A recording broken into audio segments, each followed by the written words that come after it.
અગ્નિ આપણા જીવનનો એક ભાગ છે એવું કહી શકાય, કારણ કે રસોઈ બનાવવાથી માંડીને કોઈ ધાર્મિક કાર્યમાં પણ અગ્નિ મહત્વનો ભાગ ભજવે છે. પરંતુ આજે તમને જણાવીએ કે આગના પણ અલગ અલગ રંગ હોય છે. જેમ કે ગેસની આગ, લાકડાની આગ અને પ્લાસ્ટિકની આગનો રંગ સૌથી અલગ હોય છે. એક એક્ઝામ્પલ દ્વારા તમને જણાવી દઈએ કે ઘરમાં જે ગેસની આગ છે તેનો રંગ બ્લુ હોય છે, જ્યારે ચૂલાની આગ છે એનો રંગ પીળો હોય છે. આ બંનેમાં ઘણું અંતર છે. આની પાછળ વૈજ્ઞાનિક કારણ છે, તેના વિશે જણાવીએ. સૌથી મહત્વની વાત એ કે આગની રંગનું સીધું કનેક્શન તેના તાપમાન સાથે છે. જો આગનો રંગ લાલ રંગની આસપાસ હોય તો તેનું ટેમ્પરેચર 500 ડિગ્રી સેન્ટીગ્રેડથી ઓછું હોઈ શકે છે. આ સિવાય જો ઓરેન્જ રંગની અથવા તો ચમકદાર લાલ રંગની આગ હોય તો તેનું તાપમાન 100 ડિગ્રી સેન્ટીગ્રેડ સુધી હોઈ શકે.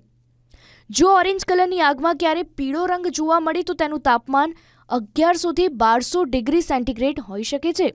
હવે ઘરમાં ગેસની વાત કરીએ તો તેનો રંગ બ્લુ એટલા માટે હોય છે કારણ કે તેમાં કાર્બનની માત્રા ખૂબ જ ઓછી હોય છે. જે પણ ઈંધણમાં કાર્બનની વધારે માત્રા હોય તે આગની ફ્લેમ લાલ અથવા તો પીળી હોય છે.